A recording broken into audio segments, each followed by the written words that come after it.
Good morning. Please try to take your seats and we'll get started. I think we're a couple minutes behind schedule. I'm Ted Kowalski. I, for at least the next 6 hours, work for the Colorado Water Conservation Board. I'm actually changing positions and leaving to go work for the Walton Family Foundation to run their Colorado River program. So my panelists are in a really risky situation because I don't have much to lose here today, and I may get into it a little bit more than I usually would, if that's possible. But Delph Carpenter is often referred to as sort of the godfather or the grandfather of the Interstate water compacts, and the Colorado River, of course, is sort of seen as the granddaddy of compacts. And you can't talk about that compact that's been, more than 90 years old without also talking about the law of the river and the Interstate Treaty, the 1944 Mexican Treaty, and the number of federal laws, state laws, federal policies, and other agreements, the Upper Colorado River Compact, Basin Compact as well. And then also look at the challenges. I mean, when that Colorado River Compact was negotiated, the Nevada commissioner thought 300,000 acre feet was too much because they were looking at how much irrigated acres they had within their states, like Nevada. Nobody could have foreseen Las Vegas and the population that's grown there. Nobody could have foreseen just the sheer mass of people that have moved into the San Diego and Los Angeles area, and the way that Phoenix has developed into the 5th largest city within the country, and the pressures that have been mounting, as well as adding new uses like environmental uses that have become so important and the like. And one can't help to ask, how has the Colorado River Compact survived? And similarly, how will it survive another century? At the real epicenter of this conversation and the debate are the uses that are going on in the lower basin. And we have with us today 3 representatives that are going to talk about their various perspectives about how the Colorado River Compact has worked and how it's been flexible and how it may need to be even more flexible to address these challenges in the future. I'll get up and introduce each of the panelists in between, but we're going to start with Bill Hasencamp, and then we'll go down the line to Chuck Cullom with Central Arizona Project, Bill Hasencamp with Metropolitan Water District of Southern California, and Kevin Kelley with the Imperial Irrigation District. Bill Hasencamp will start off first. He is the Colorado River manager for the Metropolitan Water District of California. That he's happy to tell you folks serves 1 out of every 17 U.S. citizens. So they are the largest and perhaps the most important water utility or water provider in the country. And he's also an amazing long-distance runner, and in fact he's leaving here to fly back to Boston or with a pit stop in D.C. to run the Boston Marathon, and he is incredible. I've had the joy of running with him over the years, and he's always kind to me to not do his usual 7-minute pace and slow it down for me. So first, please help me welcome Bill to the podium.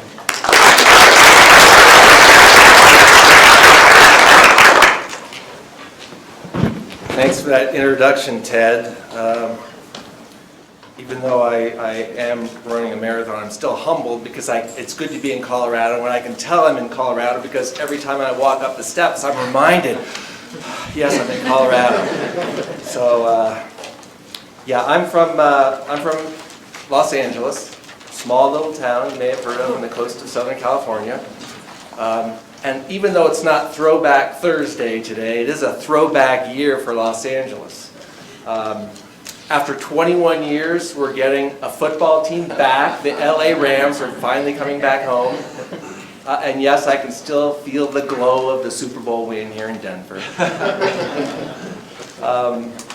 We in LA, through the privilege of FX, got to relive the O.J. Simpson trial this year, as painful as it was.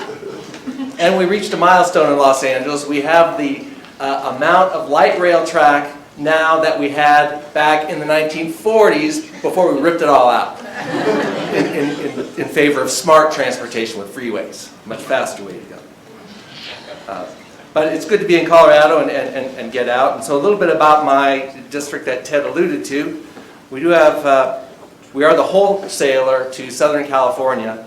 We only have 26 customers, or 26 member agencies. We serve 6 counties, and as Ted said, 19 million residents. That's more than all of the other 6 Basin states combined in a little strip of land about 150 miles long and about 60 miles wide. So we get crammed in there pretty well. Next time you come to visit Southern California, feel free to take a few of them back with you. We got extra. And our economy is about $1 trillion. I think it used to be about the 6th or 7th largest if it were a country on its own. I think now we slipped to about 8 or 9. But the reason that Southern California has been able to grow, or perhaps overgrow, is the bringing water in from faraway places. In 1913, the city of LA built the Los Angeles Aqueduct, bringing water from the Owens Valley into the city of LA. As LA continued to grow, it needed more water, and it looked to the Colorado River.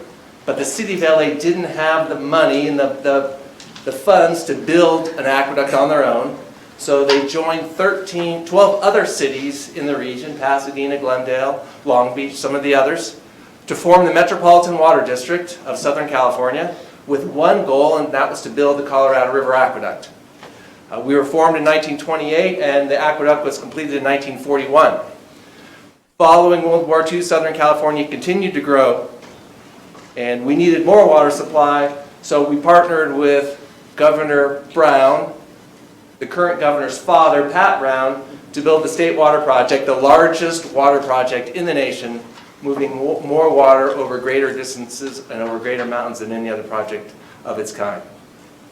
Now, I know you like to think of California as a downstream state. We actually think of ourselves as a headwater state.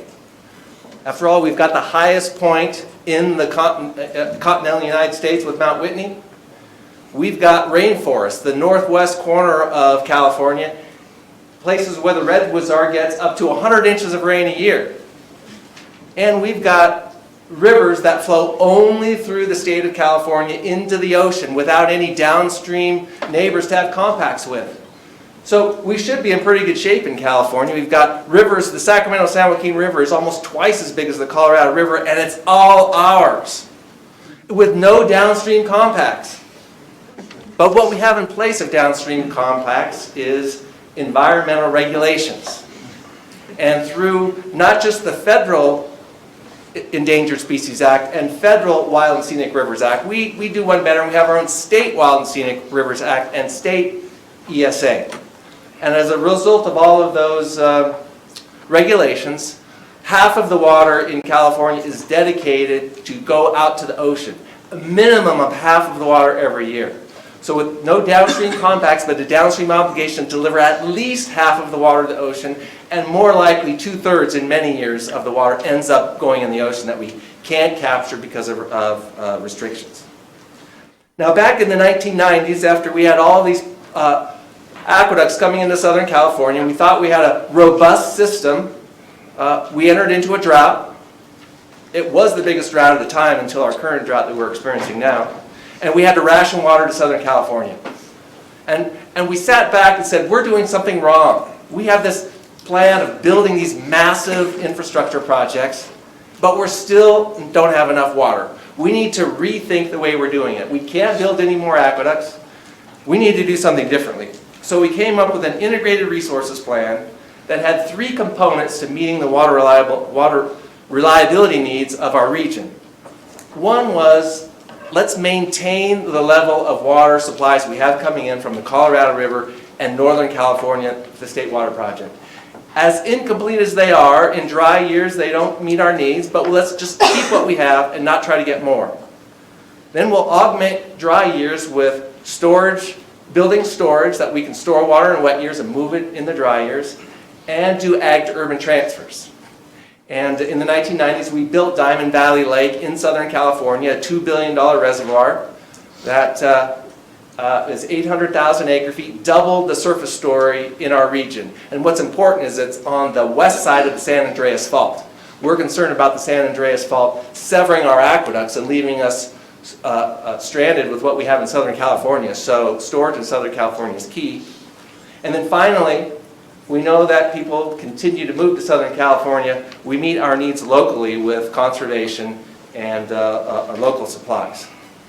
And so this plan worked pretty well for us, at least the last 2 bullets, but maintaining what we have has been quite a challenge.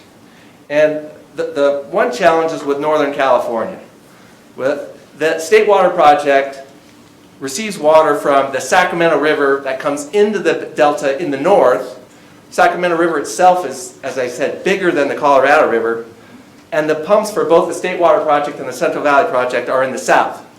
And in order for water to move from Northern California to Southern California and the Central Valley, it moves through this delta, which is below sea level for the most part. And there's what they call delta islands are really holes that are below sea level holes because through the process of irrigating and farming, those islands have shrunk and they became holes in the delta. So it's not a reliable system, and fisheries get near our pumps and we have to cut back our pumping with increasingly frequency to protect fish. So this system is not a good system. In the short run, this year alone, we've lost nearly 1 million acre feet of water that we had the right to pump, but because fish showed up near our intakes, we had to let the water go out to the ocean. That's during the worst drought in California history. There's also long-term risks in the delta. There's a number of faults that go through the region. The subsidence continues, those holes get deeper every year, and with sea level rise, all could mean that if a catastrophe hits the delta, it becomes an inland sea, and we can no longer pump fresh water from Northern California for a period of months or maybe even years. So we need a fix. And this is a milestone year, a throwback year for Governor Brown. So Governor Jerry Brown, who's both the youngest and the oldest governor that the state of California has ever had, is trying once again to fix this delta problem.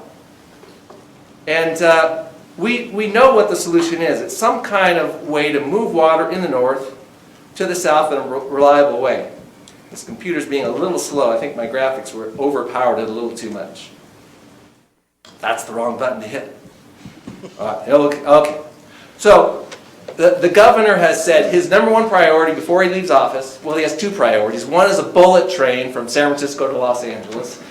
The other priority is to get the delta working again, functioning again in a way that can protect the environment and meet the water needs of his state. And we think the way to do that is tunnels under the delta so that, one, if there's a catastrophe in the delta and it fails, you're not going to lose pumping because you're still going to receive water from upstream where the river is, above where the ocean would rush in. And secondly, you can take it in a way that protects the fish. And you're not going to suck those delta fish to the pumps and have them cut back. So this plan is up for approval in the fall with a record of decision, and we're hopeful that we can get it across the finish line. There's a lot of obstacles into getting this plan done, but 2016 is a key year for Southern California, for all of California going forward, and how we're going to manage our own water supplies. So, okay, there we go. So on the Colorado maintaining what we have, oops. Oh, that was not good. That's all right. I got it right here. I got it right here. Okay. Where's the little... I know, the time's running. I'm like, I got to hurry up. All right, there we go. One of these... I think it's that one. That one. Ow. Shoot. If you go up to slideshow, at the top, in the center, at the top. And then You gotta click. just regular, not right click. Just regular. That kind of surprise. There we go. Sorry about that. So, on the Colorado, maintaining what we have is a different story.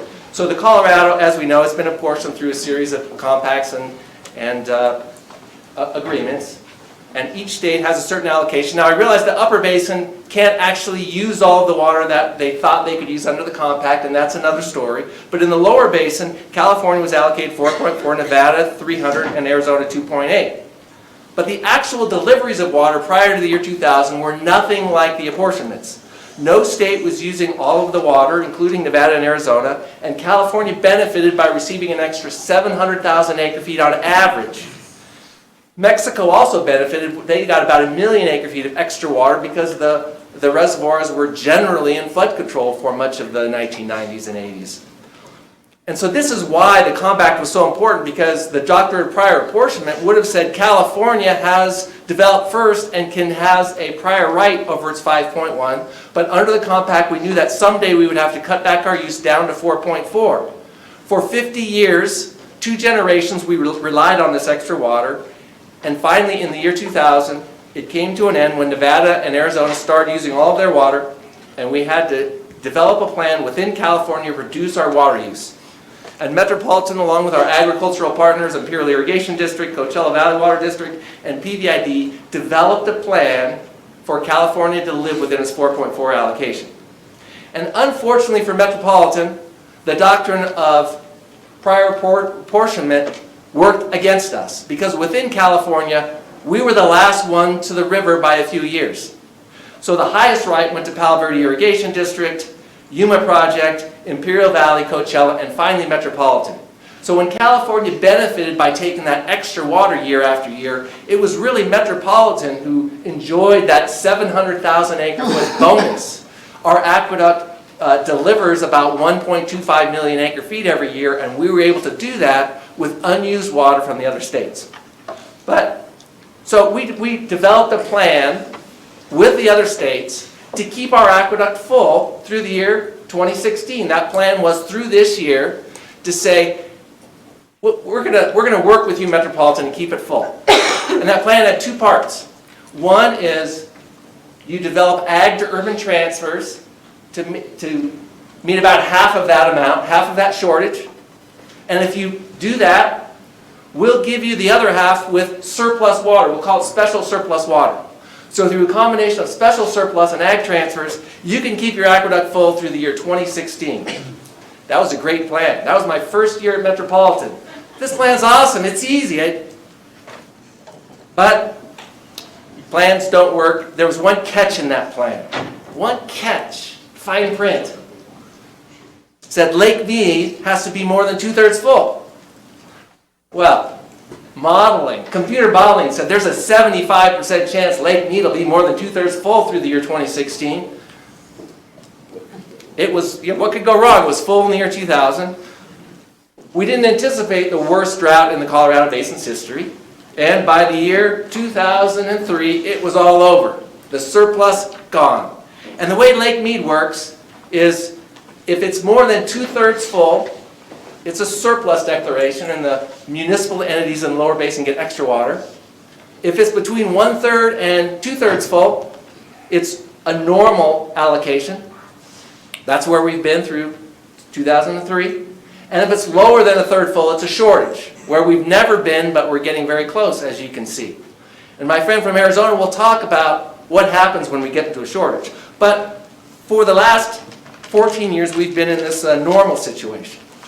So that means that we didn't get the water that we thought we were going to get from the river, so we had to focus even more than ever locally on developing recycling plants in Southern California, desalination, both groundwater and now more recently the largest ocean desalination plant in the nation. Conservation and groundwater recovery. We had to ramp up those, realizing we were not going to get as much water from the Colorado River as we historically got.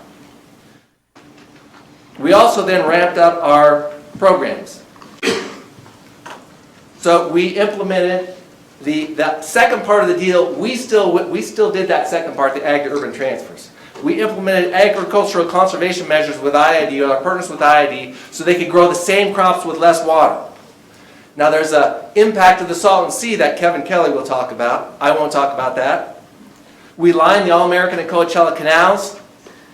We developed a program with the Palo Verde Irrigation District to incentivize farmers not to grow crops, to pay them enough, more than they're making farming, to not farm and have the water come to Southern California. But it's not a transfer of rights, it's not a buy and dry, it's a rotating fallowing program where land has to be rotated, and between 1/10 and 1/3 of the land in the valley would be fallowed at any one time, depending on our needs in Southern California. That included a commitment to work with the community to get the community to support it. A $6 million grant was that we gave to the community to offset the impacts of the transfer, including, and this is a local board that spends it on local projects, including small business loans, job retraining programs, whatever they want to spend it on, as long as it's for nonprofit purposes.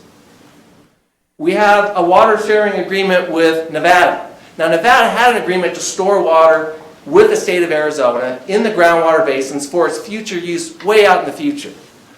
But we entered into an agreement to say that water in the ground for a period of decades isn't that helpful. We have a need for water here in Southern California.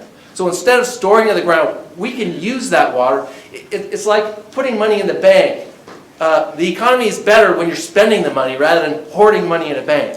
And so Nevada actually had a deal where we're using the water now in Southern California when we need it, and then later when Nevada's growth picks up, we return it to Nevada. And it's a win-win, a partnership with Southern Nevada that's been very key in Southern California. And lastly, we have the ability to store water in Lake Mead through the ICS program, which, to borrow a line from Pat Terrell, who told me that ICS stands for Intentionally Confusing Situation. And it is a confusing situation that we're working out, but it's actually a term that was meant to appease the state of Arizona so that we could store water in Lake Mead in wet years and pull it out in dry years. And that helps us because our supplies from Northern California vary, and we need the ability to fill our aqueduct in dry years like we have this year, and the only way we can do that is through this ICS program. And we, at one point, had 580,000 acre-feet of credits in Lake Mead going into the current drought. We've been taking that out and using that, and hopefully when the drought ends, we can start adding back to our account. So when you put it all together, if I could advance to the next slide, there we go. So this last year, we needed a full aqueduct because of the drought, and a full aqueduct was right about 1.2 million acre-feet. So our basic apportionment had some losses, so we only started with about 450,000, and then we added all those programs I talked about, the transfers with Imperial Irrigation District, both the Metropolitan transfer and one of our member agencies, San Diego, also did a transfer. The fallowing program with PVID, the Southern Nevada Exchange. Last year, Southern Nevada provided half of their water. Ted said how small Nevada's allocation is. 150,000 acre-feet of Nevada water was stored with Metropolitan this year. And then we took out some ICS out of Lake Mead to fill our aqueduct to meet our Southern California needs. Now, this is something that people in Colorado said we could not do. Jim Lockhead, I heard him make talks. Southern California is addicted to surplus like a heroin addict is addicted to heroin. We cannot live without surplus. But what we did is we invested hundreds of millions of dollars every year, billions of dollars since 2003, so we could do this. This is not a transfer of water rights from any of our partners. They retain the rights, whether it's Southern Nevada, whether it's the ag partners, but it's a win-win that's getting us through this drought, and that's not taking any extra water from any other state. So my last slide to conclude, if I can, there we go.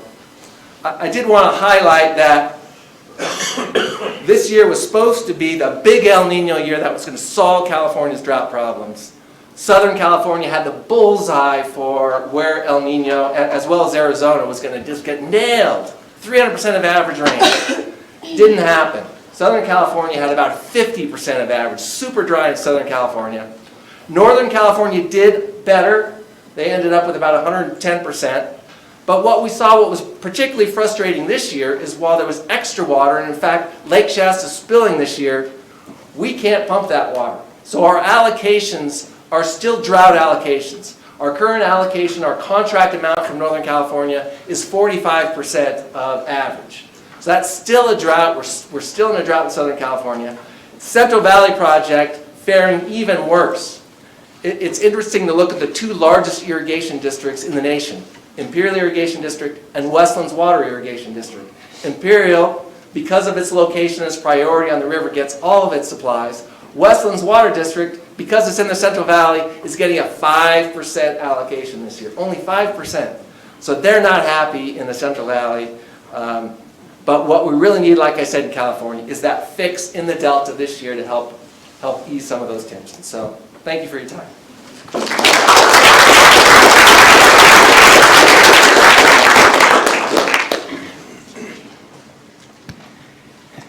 Thanks, Bill. It's funny, after working with folks for so many years, you just start to hear the same themes. And, you know, poor California, I always hear about poor California. They were supposed to get the soft landing, and then it came like a thud, especially right, you know, as Bill was coming into that job. And, you know, and really they have done a remarkable job. You know, sometimes we'll say, you know, that they had to cut back and they were using all these surpluses, this excess water. And, you know, what Bill will say is, well, we came back without a, you know, a soft landing, and there was very little whining. And we say, you know, and those of us who remember, there was a lot of whining, a lot of complaining. But they did come back and cut back within their allocation. And our next speaker, I can already hear there, you know, I'm anticipating the whining that we're going to hear from Chuck Cullom, who represents the Central Arizona Project, where they're the first ones cut off. They're the junior priority. California gets the #1 priority, and poor Central Arizona Project. And, you know, what are we going to do? And we should all help them and figure it out. And I'm not going to say that the Upper Basin doesn't also whine about some things, about not being able to use our full allocation, or that we see shortages somewhere in the basin every year. Nevertheless, Chuck Cullom represents Central Arizona Project, which is sort of the mix between the speakers on either side of him. Bill represented the municipal provider perspective, and Kevin Kelley in a few minutes will provide sort of the irrigation perspective from Imperial Irrigation District. And Central Arizona Project really is a mix of both agriculture and urban users within their basin, and within their service area, and he'll talk a little bit about that. I'm happy to say Chuck's also an honorary Upper Basin resident or citizen. When he's not in Phoenix, we often see him up in his second home of Utah, and we're happy to claim him. And I've worked with Chuck on a whole host of issues, from Mexico negotiations and Colorado River Basin study. And even though we have differing opinions about things like the Gila River, I've always There it been is, the drinking game. the four-letter word, the Gila. We always figured out a way to work through it, at least put our differences aside and go enjoy a beer. So with that, I'm going to turn it over to Chuck.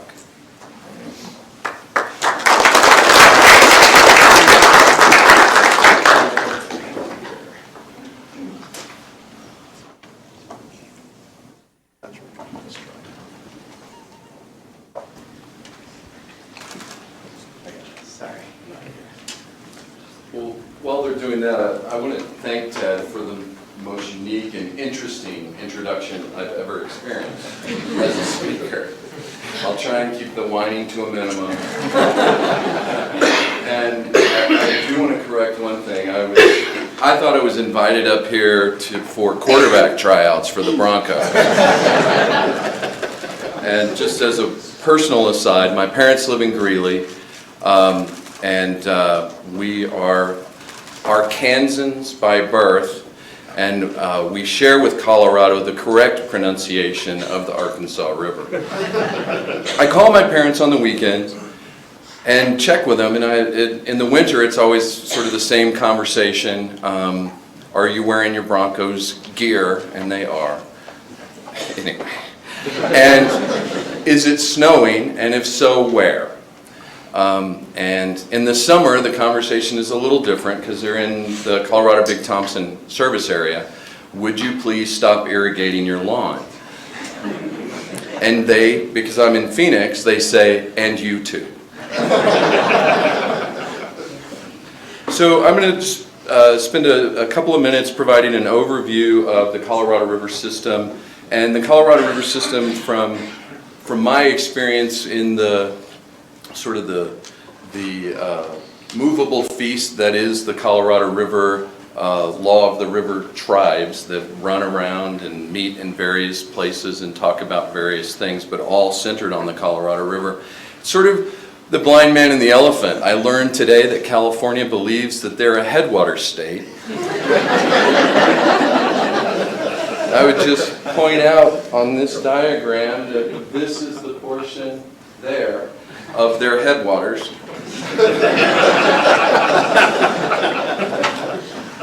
But seriously, well, that is serious. I do mean that.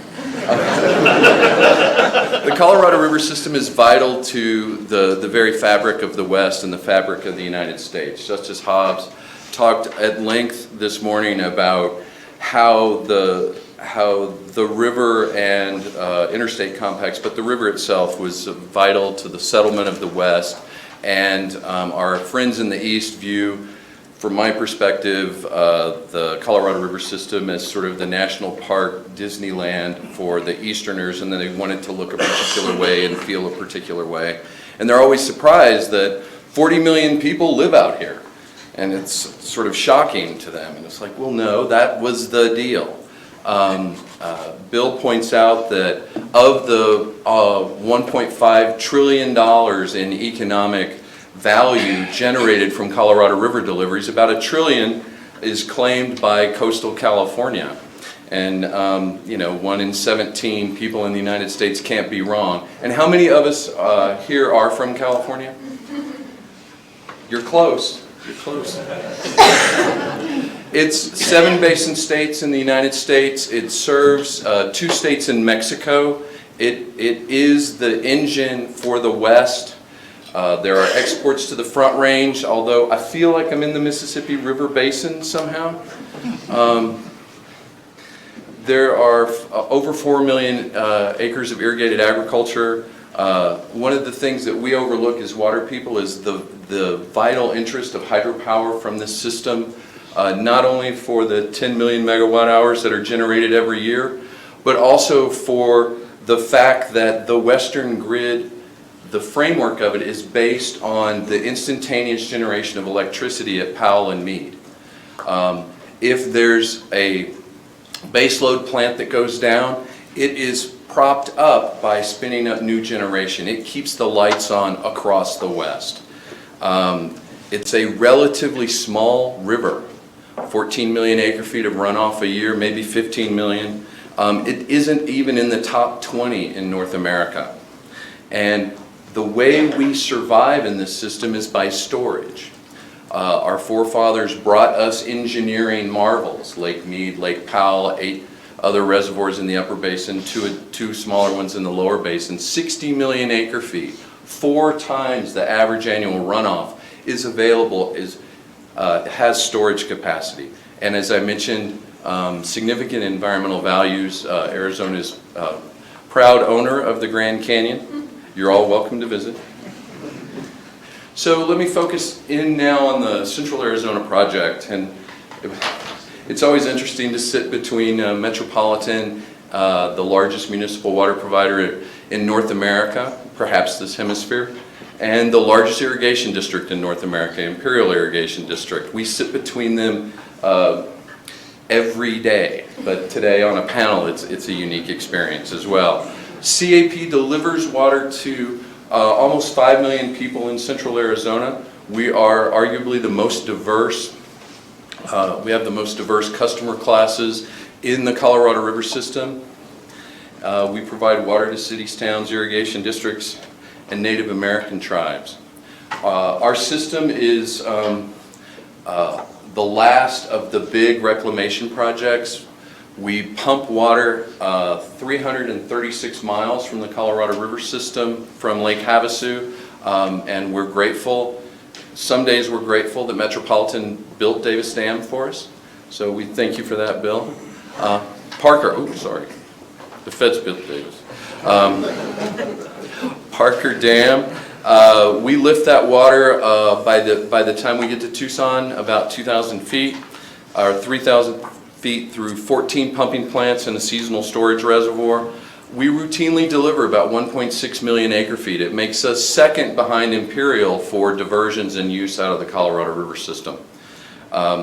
We do like to point out that we're the largest user physically within the basin.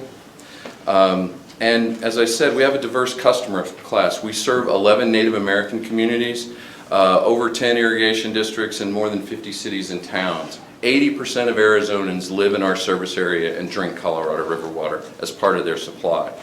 And 50% of Arizona's annual GDP can be related to the delivery of Colorado River water in that urban corridor. And this is a fact, not a whine. We are the junior priority holder in the state of Arizona and in the lower Colorado River system. And that's an important point. This conference is about conflict and cooperation, and I'm going to share with you Arizona's experience with conflict and what drives us to cooperation. So this is how we typically think of water management discussions in the West, and it's an antiquated view in my opinion. Up until 1964, when Arizona won a stunning victory over California in Arizona versus California, this is how we approached solving water rights problems. After California achieved a stunning victory in Congress in 1968, we realized that we should move away from the cowboy approach of punching each other in the face and move to the card table and try and work this out. So that gets really to the point of conflict. We were in conflict with all of the Basin states. I think if you look into Delph Carpenter's notes, you will see that Arizona was a challenging negotiating participant. We did not ratify the 22 Compact until much later. Folks went to Congress without us. Senator Carl Hayden in 1928 filibustered the first version of the Boulder Canyon Project Act because Arizona had not ratified the compact.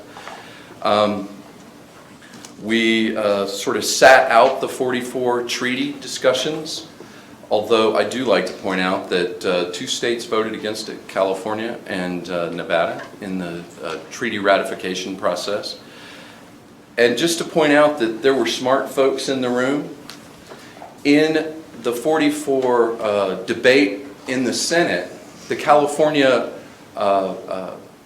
witnesses were arguing against ratification of the 44 treaty because it would create a long-term imbalance in the Colorado River system by apportioning additional water to Mexico. Even as early as 44, there was a recognition that there was a potential appropriation problem in the Colorado River system. We tried to sue California about the compact for about a decade until we finally found the right argument that the Supreme Court would accept to take the case. We litigated for 20 years. We had a stunning victory, as I said, in '64. There's a tremendous mythology in Arizona. Some of it is actually based on fact. Mark Wilmer was invited into the case in the middle of oral arguments for Arizona because we were losing badly. He walked into the Supreme Court and said, "Oh, by the way, what you've heard previously, please set aside. We have a new argument." And that argument was that this is about what the definition of main stem is, and in that carried the day, and from one state's perspective set aside the argument of tributaries. Other states have a different view. So we won that victory, we went to Congress, and we flew through the Senate and got to the House, and there were 48 or 50 Californians who said, "We have this one amendment we'd like to hang on to this bill," and it says that the Central Arizona Project, which was the cornerstone of the Basin Project Act, will be reduced accordingly to provide sufficient flow for California to get 4.4 million acre feet. It essentially says that this new federal project can be cut to zero to make sure that California receives 4.4, plus present perfected rights in Arizona and Nevada. So we won the battle, celebrated, lost the war in priority in Congress. That drove us, as you might expect, to a different operating regime, which is one of begrudging cooperation and collaboration. Let me just frame this for you. When Met was building their dam, the governor of Arizona empowered the ferry operator to block the construction on the Arizona abutment side. He provided 10 folks who I think had just been released from the drunk tank in Parker, food and drink for a week. They partied for a week, realized that they were in the desert with no supplies, sailed the ferry boat across. This is the Arizona Navy. Sailed the ferry boat across and surrendered to Metropolitan. So there's much talk about the drought, and I'm going to speed through this last part. I just wanted to frame the transition from conflict to cooperation and why we're willing to be cooperative partners. Lake Mead has declined steadily since the year 2000. In that time, the lower basin has been receiving every drop of water promised from the upper basin. There has not been a drought, a hydrologic drought in the lower basin in this period, except for 1 year when we got 748 from Mead, and yet Lake Mead has declined. Keep in mind that 90% of the inflow in the lower Colorado River comes from Lake Powell, so we have received our normal apportionment the entire time, and Lake Mead has declined. In that period of time, except for the high snowpack year in 2010-2011, and in fact we have received 9 million acre feet, more than our normal apportionment for several recent years, and still Lake Mead declines.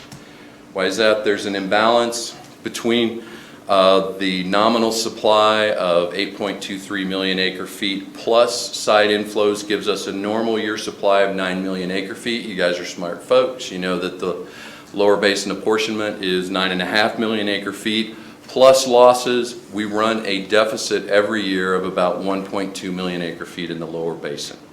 No one's breaking the law. No one's overusing.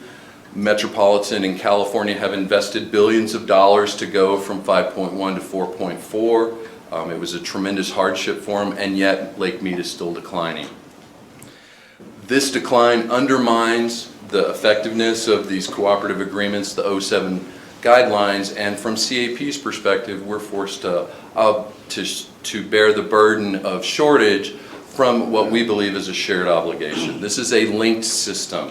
7 states, and in the lower basin, contractors all sharing the same supply, the same benefit from Lake Mead. Lake Mead evaporates every year, and that is not calculated as part of apportionments. As we talked, as was in the introduction, we have, through cooperative agreements, defined what shortage looks like in the lower basin. Arizona will suffer a shortage when Lake Mead falls below elevation 1075. The first cut is about 20% of the water supply. To CAP, it's about 10%. I'm sorry, it's a little more than 10% of the R2.8. We're going to take a reduction of 320,000 acre feet. As the reservoir declines, the reductions grow, trying to slow the decline in the reservoir and protect the interests of all in the lower basin. What does that mean to CAP? We have priorities in our system. The excess users, and this is sort of an addendum to the joke that Pat told about what does sex and water have in common. Well, it's also, if you add to that, what do people's perceptions of water uses have in common with that is when you look across the fence, everybody thinks that, you know, California puts water in swimming pools, or people in Arizona have golf courses. We're all operating within our state laws, within our communities, and our local and regional policies and regulations. We believe we're efficient water users. I know our colleagues in Nevada and urban California are also efficient. And when we look up here, we try not to judge. But our underground water storage is going to be reduced, and our ag customers are going to get cut by more than half in the first shortage. 3 more slides, I'll be done. What are we doing about it? Whoops. We have persistent long-term risk of shortage. We have a couple of programs. We have invested in the Central Arizona project tens of millions of dollars to store water underground to protect our users from the shortages that we've agreed to. And we are investing now, following the lead of Metropolitan and Irrigation partners in California. We are now storing water in Lake Mead, trying to prop that reservoir up and keep us out of shortage, or at least reduce the risk of long-term shortage. We have put, by the end of this year, we will have stored 345,000 acre feet in Lake Mead. That's by almost 4 feet of elevation in Lake Mead, which may keep us out of shortage in 17 and potentially 18. This is the types of programs. We have a rotational fallowing program, forbearance programs with cities and towns, and irrigation districts. And we are reducing our annual diversion by between 180 and 140,000 acre feet. It's a broadly accepted program with 11 irrigation districts in 5 cities. And from CAP's perspective, the structural deficit, said that for Tina, the structural deficit creates long-term risk in the lower basin. It undermines our ability to be cooperative and collaborative partners. And I think it's a risk that we all share from over-allocation, and we are attempting to follow the lead of California on developing proactive steps to reduce our use, but also look to collaborate and cooperate with lower basin partners to assist them to share in those additional reductions. Thank you.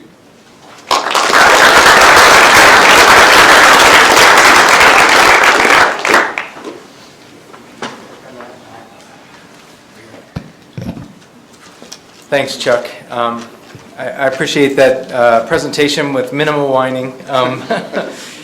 Today is also opening day for the Colorado Rockies. I failed to mention, and of course we won 2 out of 3 against the Diamondbacks just a couple of days ago, and we're looking forward to taking on California's San Diego team here in a little bit, who has failed to score any runs so far in the season against the LA Dodgers. But that's an aside.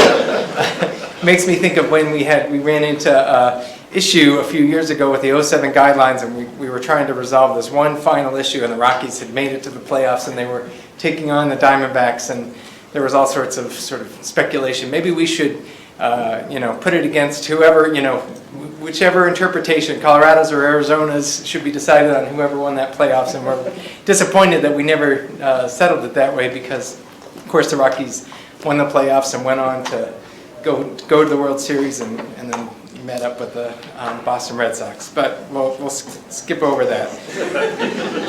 So I'm gonna go full bore with this whining concept because you would think, what would Imperial Irrigation District have to whine about? They are the largest water user. They have more than 3 million acre feet available to them, and they should have nothing to complain or whine about at all. And I think we'll see what our next speaker, Kevin Kelley, says about this. But certainly I think ringing whines I've heard in the past are IID has had to experience really the problems associated with cutting back from surpluses, with the Salton Sea and the environment going on there, as well as they have seen remarkable transfers, and they're expecting to continue to have people knocking at the door in terms of ag to urban transfers in the future, and I think their ringing refrain is we've given already, we've given at the office, go away. I think that agriculture-urban conflict is going to be a continued and perhaps maybe a louder conflict than you see among the Basin states and between the upper basin and lower basin. I think it's just going to continue to have mounting pressure as people continue to move to this Colorado River Basin and the adjacent areas into the future. And we're going to have to figure our way through it with more creative tools and in the future. So with that, I'll introduce Kevin Kelley, who manages the Imperial Irrigation District.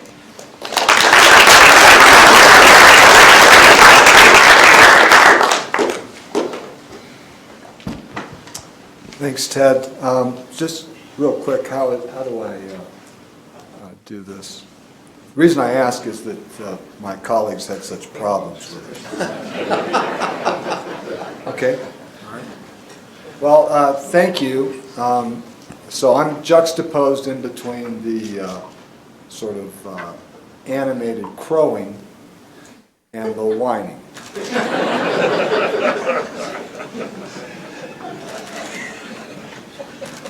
I should say that I'm from the Imperial Valley. I was born in Raleigh, California. And as many of you know or will know when I'm finished, IID is not only the largest irrigation district in the country, but it is home to the largest agricultural to urban water transfer in the nation. And we're almost 14 years into that. And the reason we're in it is because California was exceeding its 4.4 million acre foot entitlement to the Colorado River,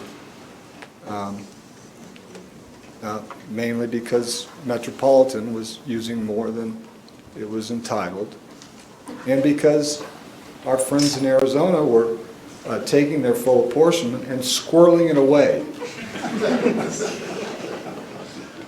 So what IID has had to do is to enter into these transfer agreements and to implement them to bring California back in line, which we've done. Have met all of our marks, and the only sort of dangling question mark is the Salton Sea. At the outset, I would like to say I very much enjoyed the panel with the state engineers. And I should say to you that I'm reminded of, since I'm not an engineer, not a lawyer, I'm probably closer to a political hack, but during the French Revolution, when they were beheading people, they had three people that were going to face the guillotine. One was a politician, one was a lawyer, and one was an engineer. The politician first, and they pulled the lever, nothing happened. So the deal was, if the machine malfunctioned, you could go free.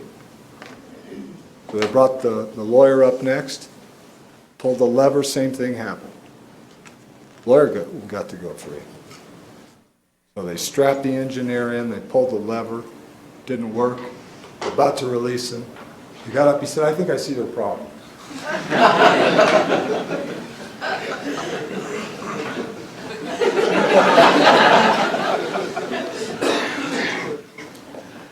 So ID has generated millions of, almost 1 million acre feet, I think.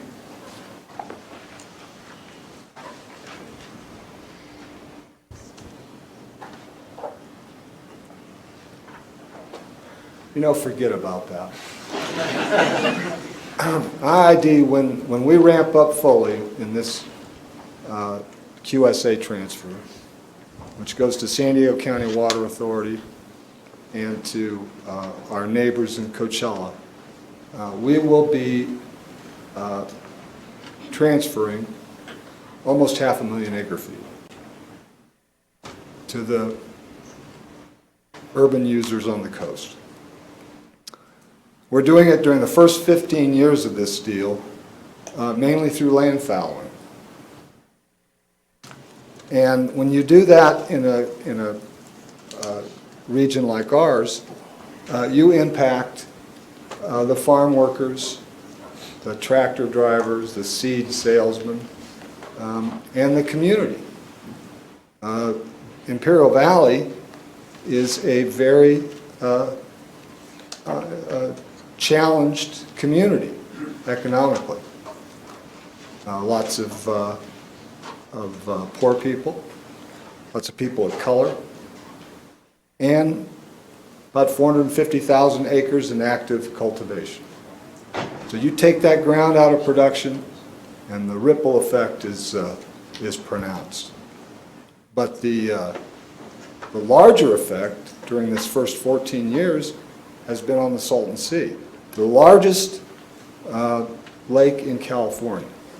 Now, people can quibble about whether it's an accident or whether it should exist, but for the people who live there, it does exist. And as it recedes, those same people are subject to the prevailing winds. So the state of California, in order to get this deal done, said, you know what, we will tackle the Salton Sea. You water agencies, you can form a JPA, you can mitigate the impacts caused by the transfer, and we'll answer this larger question of what becomes of the lake, and we'll handle the restoration of it. Now, restoration, I'm not talking about circa 1950s Salton Sea. I'm talking about a smaller Salton Sea. One of the most important developments, I think, in the last 2 or 3 years that IID has been agitating about the Salton Sea is that we conceded that the Salton Sea, the hydrology of the Colorado River, would not support a lake the size it is today. So we called for a smaller but sustainable Salton Sea. What exact configuration the sea takes on, that's up to the state of California. But the state signed up for that. And in order to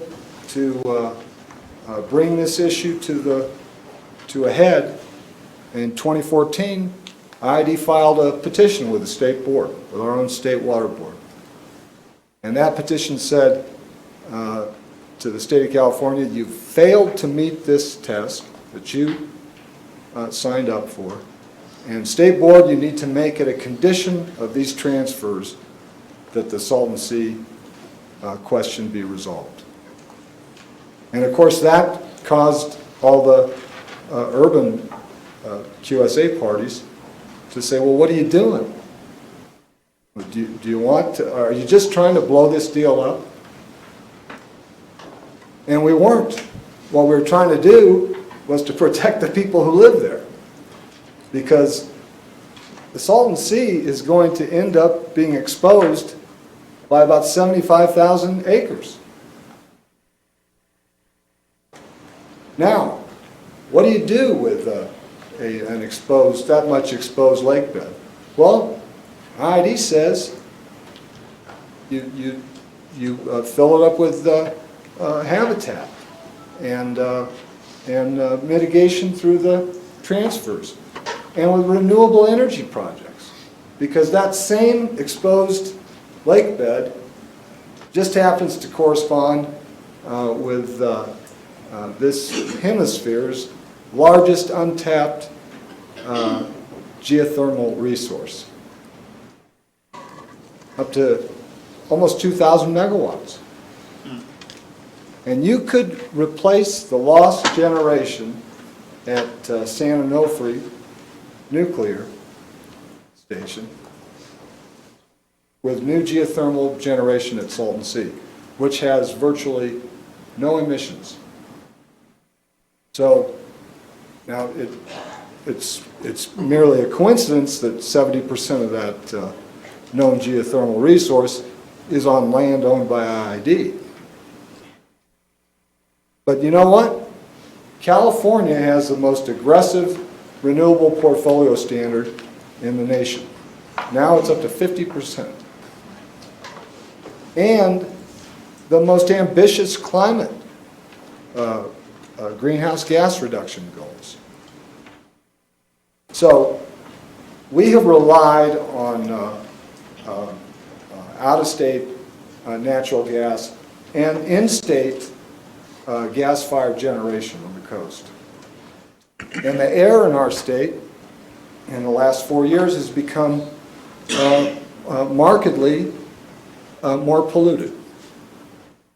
So since San Onofre went down, we've added the equivalent of about 3 million cars on the freeways of Southern California. In a state that's a leader in climate, right? So we think that the smartest thing to do is to figure that the Salton Sea is going to be 2/3 the size it is today. That exposed lake bed is going to have to be filled up just to control for the air impacts, and that renewable energy, chiefly geothermal, but also solar PV, that those projects ought to be part of the toolbox. And there's, I think, an opportunity to do that. And I think you can do it this year. And I think that IID, with this vast entitlement to the river, that if you were to unlock Lake Mead, that IID is in the best position to affect the elevation there. And we're prepared to have that conversation. We have been having that conversation. But you can't impose another QSA on IID when it's struggling to implement the first one. And when you pit agriculture against all the other uses in California, who decides whose economic product is the most important? Now, we certainly can't compete with $1 trillion coming out of the LA Basin. But in a diversified economy in the Southwest, agriculture has to count for something. And in our valley, it still counts for a lot. I will say to you here that this is my first trip to Denver outside of the airport. But my people came from a little town called Rocky Ford. In Rocky Ford, we were told, all the Kelley kids, was where they invented the cantaloupe. My grandfather came to Brawley and ran a melon shed where they packed cantaloupe. And many of the people in our town had come from Rocky Ford. So I don't know where Rocky Ford is. But I very much look forward to visiting it. It's in the Arkansas Basin, not the Arkansas Basin. Oh. I do want to show you, and it'll probably take just that amount of time. Ted, can you help me get to the very end? I've just blown off all these slides.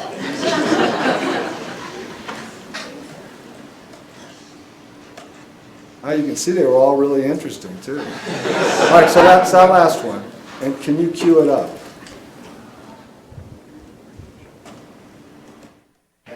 Yeah. It's animation. Oh, it is, okay. There you go. All right, so this is really important. This is the Salton Sea.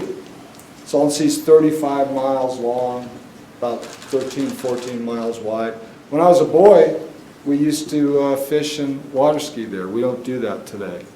But this is what is going to happen to it under a do-nothing approach. That is, the state of California, the water agencies, everybody just says, well, you know what, it's an accident, so let's just leave it to its own devices. So you can see that 2027 we get up to almost 55,000 acres. 2032, almost 65,000 acres. Almost 70. And that is, I think, the first 45 years of the water transfer. 75,000 acres.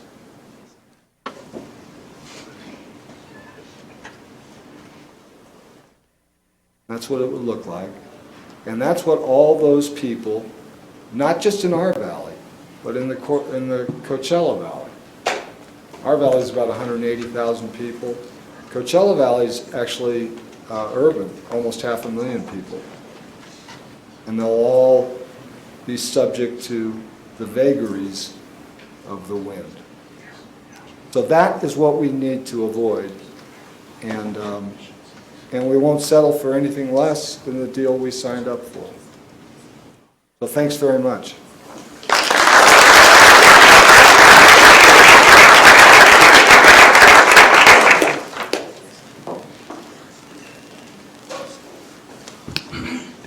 Thanks, Kevin. So I have a handful of questions, but maybe I'll first open it up to the audience, and if not, I'm happy to shoot my questions. Yes, please. So I have a question for Mr. Kelley, actually. I'm very concerned about agriculture and agriculture in California. If you take a national perspective on agriculture, we're either going to import food under circumstances that are scary because we can't control our ports and we don't know what we're getting, or we're going to have to grow food. And the fact that California is good at growing food should be an inducement to continuing to grow food. That's mine. And also I come from a family of farmers, mostly failed farmers. That's why one of us had to become a lawyer. So from that perspective, my specific concern, if you will, is there's a kind of implicit fight going on right now. I'm going to put it in very crude terms, between nut growers and more particularly almond farmers who use a lot of water, really a lot of water, and who seem to be backed by hedge fund folks who don't really care about farming, they really care about profits, and other kinds of farmers. So if you stand for, as I rather suspect you might, a diversified agricultural economy, to the extent it's going to remain in ag and not fallow but actually grow things, how can IID work with that conflict of these good outcomes? Well, first I want to thank my cousin for that question. I think our position has been that the almond growers were the first bogeyman in the California drought. And gradually they moved to the what they call low value crops, alfalfa, hay, Sudan, Bermuda grass in our valley. I was actually encouraged by what I saw coming from Bill's GM at Metropolitan about 6 months ago in print in the Times. he stuck up for agriculture. And he spoke against this sort of false race to the bottom where urban users are pitted against agricultural users. Our governor did the same thing. I guess where I come down on that is, who makes that decision about what is the best use of that water? Suppose you're the czar, I'm going to appoint you to make the decision about how water gets used within it, not across transfer, possibilities, but within it. What do you have to say? So I would not presume to tell a water user in our irrigation district what to grow. I do have a comment, though, and I totally get the issue of food scarcity and food security. I like to eat, and so, but what we're seeing in California and in Arizona as well is Saudi Arabian companies have used up their water in Saudi Arabia. Their groundwater is running out, so Saudi Arabian companies are coming to California to grow alfalfa to ship back to Saudi Arabia. So that's not a food security issue for the U.S. That is a policy of, are we going to let that go without any limitations or not? Are we going to step in and kind of regulate it somehow, or are we just going to let the market take care of it and then go with that? Since I'm between the two Californians, I feel like I have to say something.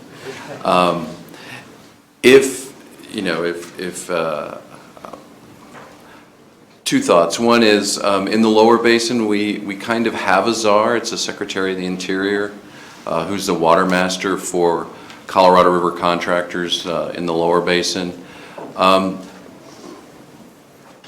What I would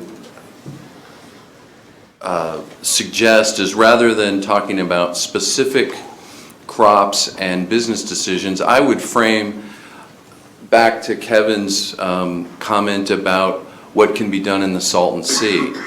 What is lacking here is new investment in efficiency infrastructure for agriculture and new investment in energy development or mitigation development in the Salton Sea. If we reframe the argument away from, what is an appropriate crop to grow, and move it towards what is the best technology and efficient use of that water to grow the crop that you're choosing to grow, you can avoid this food scarcity type of argument. There are growers in central Arizona who are growing alfalfa on drip. And they're investing $3,500 an acre to do so because they're preparing for a reduced water supply in the future. Others in the basin don't have the same water pressures, the water scarcity pressures, and so they aren't faced with that investment because there's no regulatory incentive to drive them to that.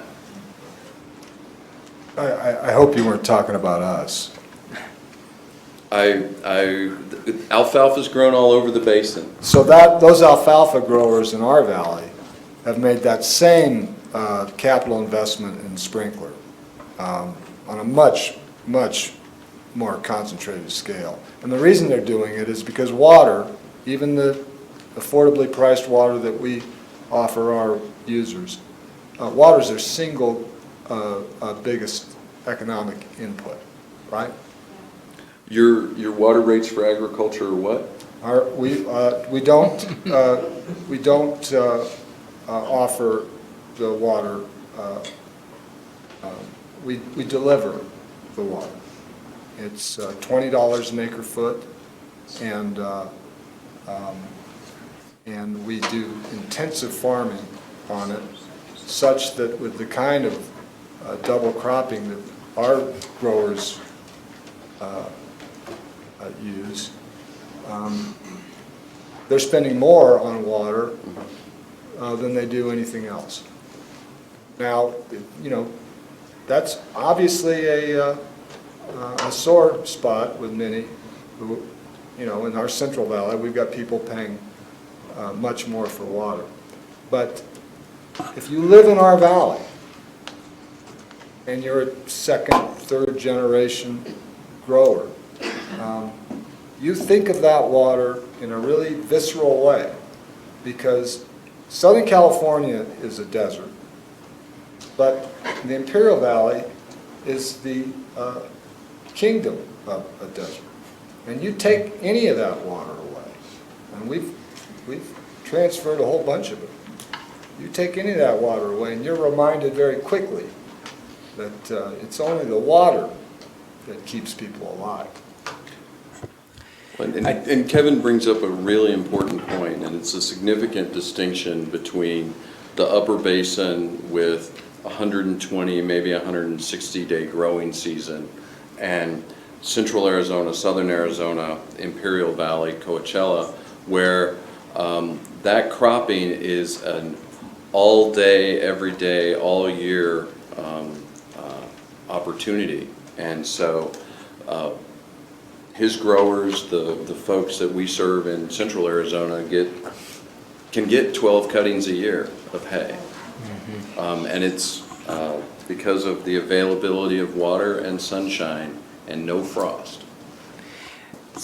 So I would hesitate to tell someone what to grow as well. I will note. Then why do it? Well, I will note that when we are looking towards more flexible agriculture-urban partnerships or agreements in the future, there's more flexibility with certain kinds of crops as opposed to orchards or nut trees or the like. So I'm not telling folks what to do, but I do think it's going to beg a question down the road. With that, I'm getting the sign that lunch is ready, and I don't want to stand between us and lunch. I think all our speakers are going to be here for the lunch hour. So if you have specific questions, I encourage you to come up and talk to them, and please help me thank them one more time.